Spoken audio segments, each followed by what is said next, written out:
Hi, I'm Wayne Duvenage from OUTA. This is our weekly wrap, end of August. Now summer is here, stuff to be celebrated. But there's a lot to be celebrated, quite frankly, because there are green shoots around good things happening. And we know that corruption is far from over. We know that it is endemic. We know that it is well entrenched through networks throughout government, quite frankly. A lot of money is being plundered daily. That doesn't mean to say we give up or we become helpless and hopeless in our challenge and to fight corruption.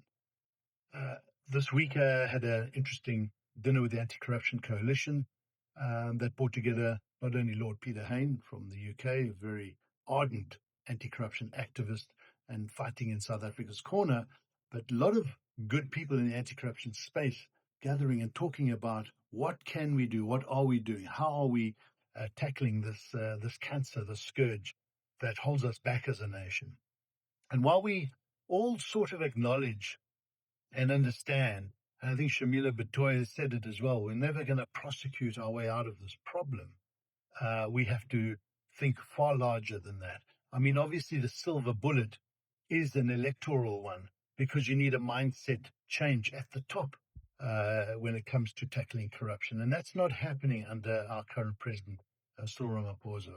But what is happening, though, is the interactions that various entities are having with good people below the radar, below the senior levels where the lack of will happens to tackle corruption, is producing meaningful action, meaningful progress.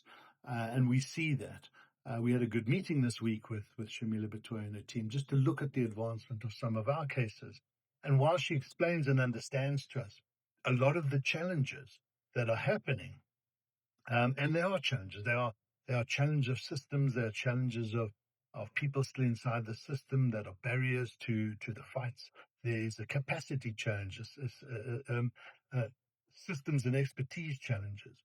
Those aren't excuses, though, and there's a journey that has to be taken to rectify this. So we're upbeat about that. We're also upbeat about the fact that things are happening in the SETAs. Today we had a protest, or this week, and we highlighted to the Services SETA about the frustrating corruption levels that we've seen inside the Services SETA. And what was quite encouraging for us is the staff inside the building at Services SETA was celebrating with us, was singing with our team.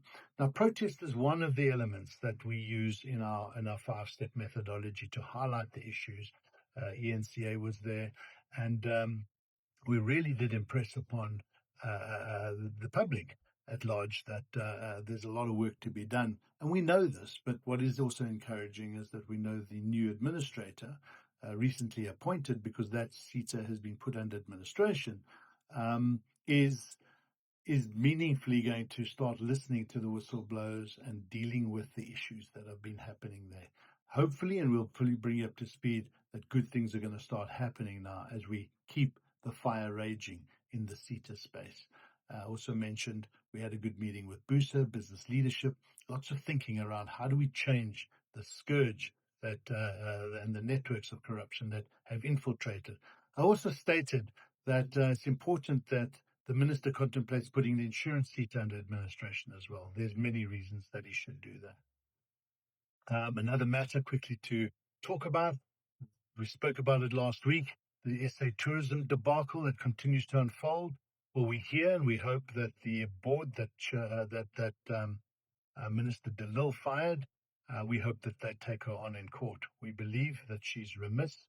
We believe that she's out of hand. There's a lot of overreach and abuse of her power, quite frankly. You will see a couple of opinion pieces out and a lot going on in that space. But really what we do need to do is defend our democracy against this type of abuse that is happening in government.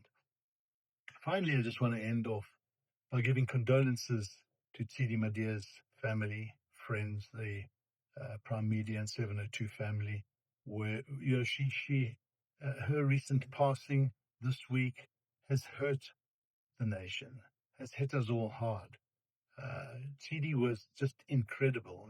She was a defender of democracy through ethical and morally courageous reporting, like we've not heard in a long time. Doesn't mean to say the other investigative and political journalists aren't at that level, but she is up there with the best we've had. Very courageous. She'll be sorely missed, and our heart goes out to the family. And we just need to remember, I think, reflect this whole weekend on what a champion for democracy she was. To all our supporters out there, thank you. Thanks for listening. Thanks for being part of this journey.